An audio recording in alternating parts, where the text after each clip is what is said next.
wabarakatuh.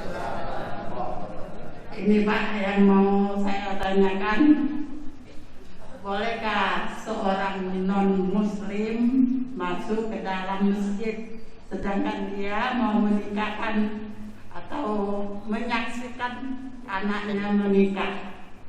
Itu saja. Wassalamualaikum warahmatullahi wabarakatuh.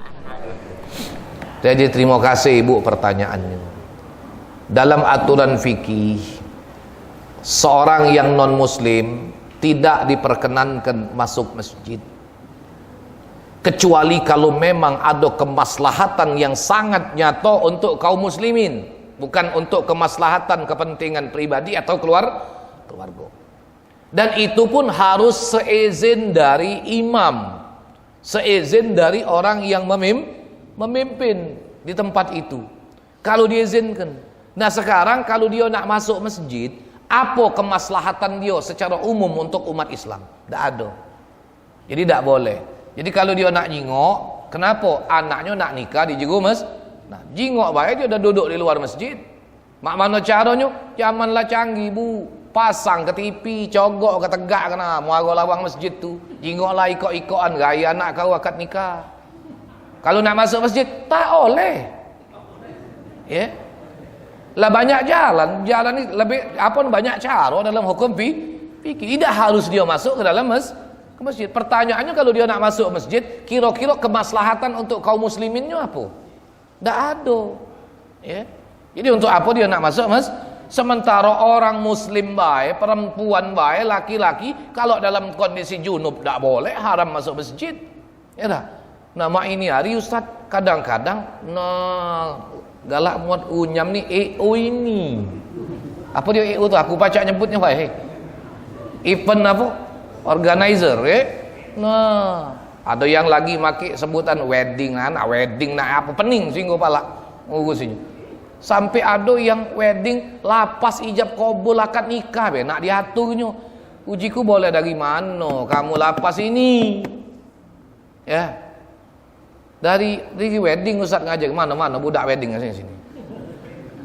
Kau menunjuk lapas ini untuk pengantin dari mana dasarnya? Ya Fulan bin Fulan, anakku perempuan bernama Sianu binti Sianu, kunikahkan kepadamu dengan mas kawin yang tersebut. Kutanya, bapak walinya? Iya. Nak ngapo lagi bapak nak nyebut anakku perempuan Sianu binti Sianu? Kecuali kalau bapak tu wakil. Sebut ke nama kalau kita jadi wakil dari walinya. Ini bapak kandungnya yang jadi wali. Makin nak nyebut lagi. Umpamanya Fatimah binti Muhammad. Lah ini yang jadi wali ini Muhammad. Ya tak? Ini pecah kegalaan apa buyan? Inilah akibat fatwa dari wedding. Fatwa dari Wong tu ngaji lagi tak lurus. Nak kamu dengar. Nah, jadi kalau memang kondisi yang itu kan kadang Bu, dari wedding ini ada yang tukang semprot. Uji Kiai Zawawi dulu tukang semprot. Kiai dulu subhanallah. Kiai itu tak perlu ngerti istilah-istilah asing, istilah baru ni. Ya. Kalau di shooting uji Kiai disemprot. Nah, kamu tak nemui, ya. Tahu ceritanya baik. Subhanallah, lugunya Kiai tapi lurus. Ya. Iya. Uji raminan je, suriwu raminan semprot orang je Kiai. Uji apa dia? Rupa dari shooting. Ya. Tapi subhanallah. Ya.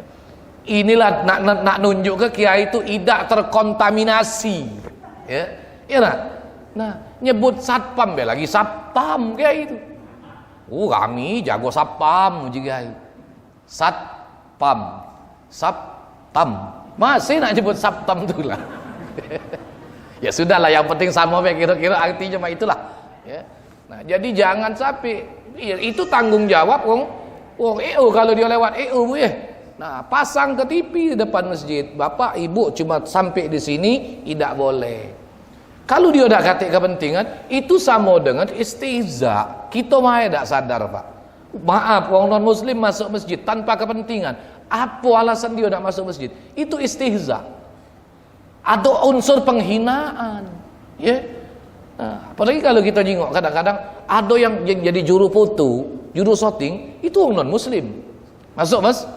Masjid. Makanya kadang-kadang kalau orang yang ngerti ya, dengan studio atau dengan apa, dia ngomong kalau pacak minta tolong nian. Ngapo? Satu juru foto dengan juru syutingnya kalau pacak muslim.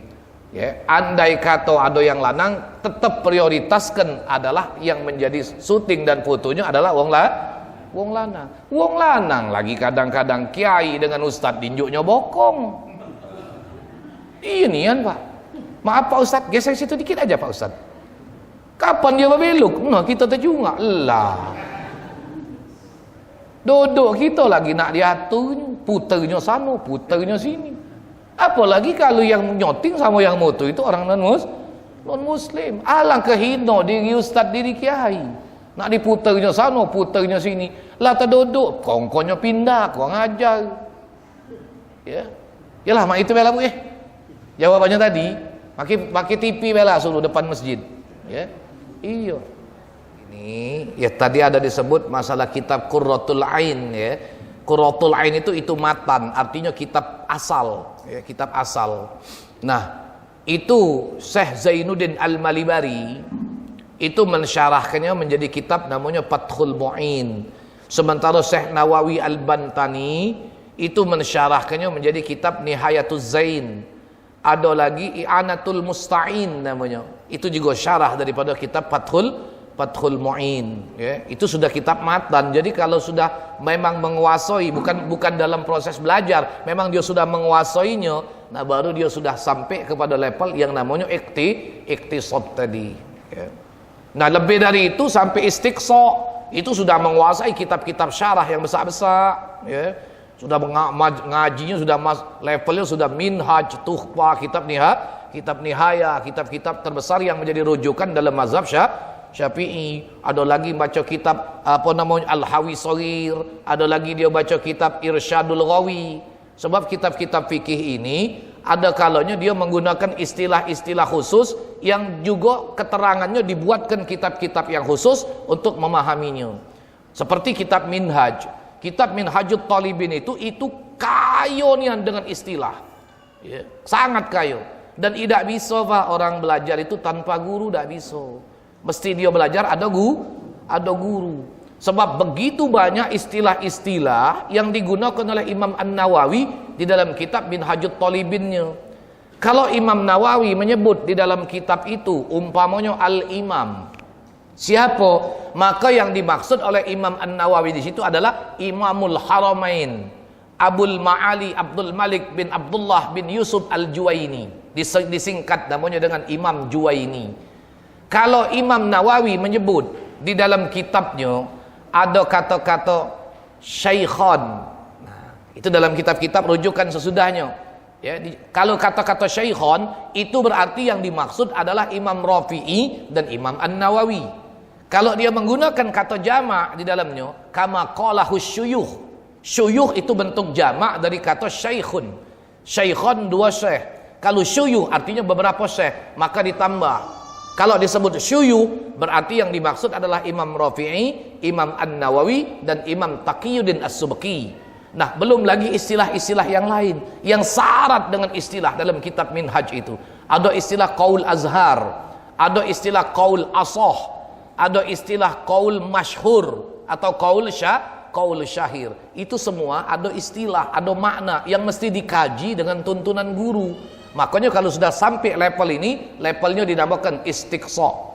Kalau Imam Nawawi menyebut azhar, qaul azhar, pakai huruf za, maka yang dimaksud dengan qaul azhar di situ adalah pendapat terkuat dari seluruh pendapat-pendapat yang terkuat. Maka yang paling kuat itulah namanya qaul azhar.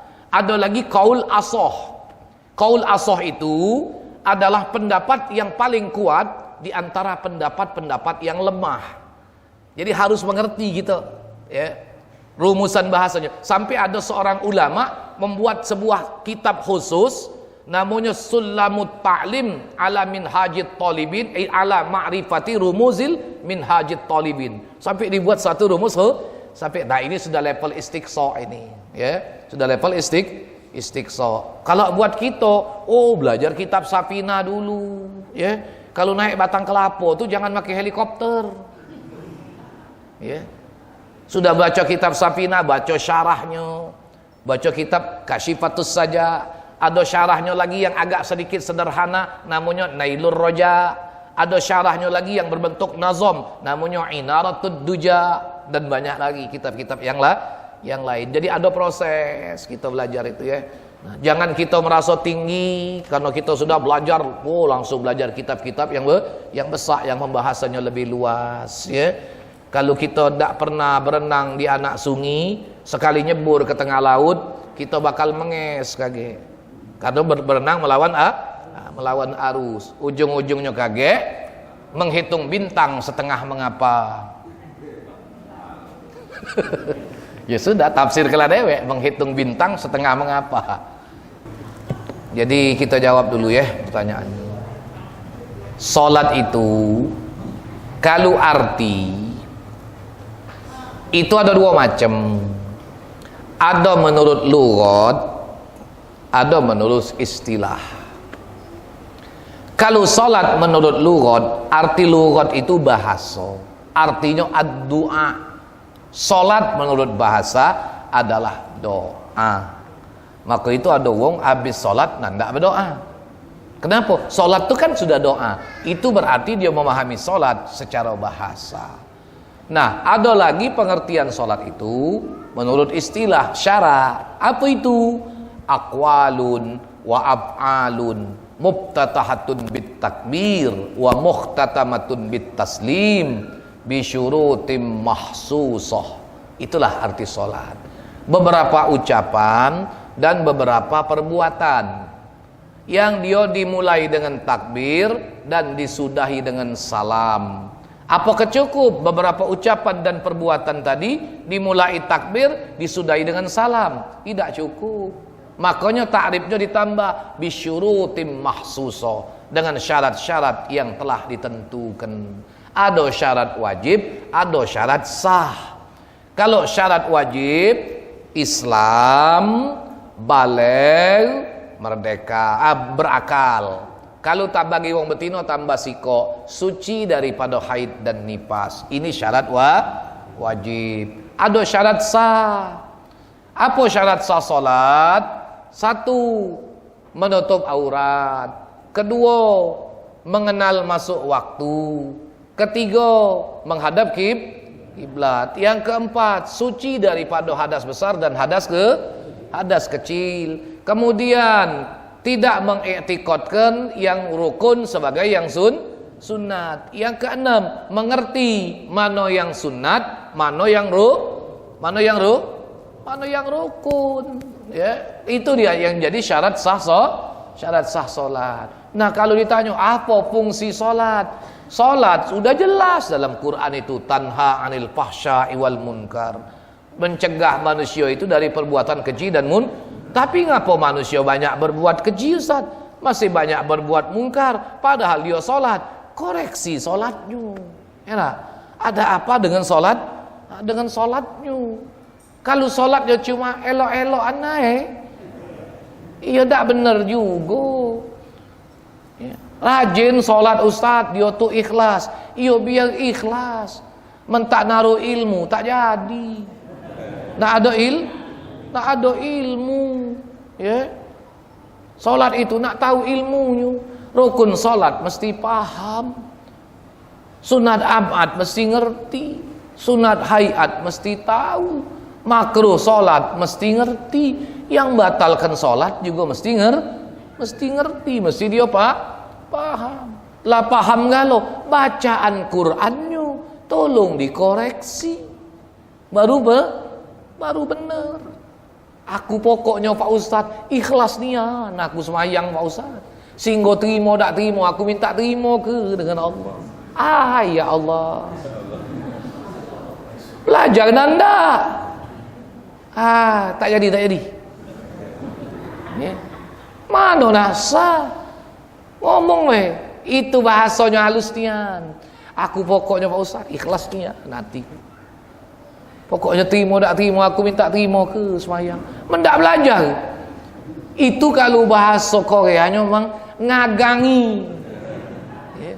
Terima tak terima, minta terima, ngagangi dah. Ya ngagangi, belajar tak kalah. Belajar. Ya. Itulah kira-kira arti dan makna tujuan solat. Oh, kalau yang lebih luas dah habis-habis kita ceritakan perkara urusan solat. Ya.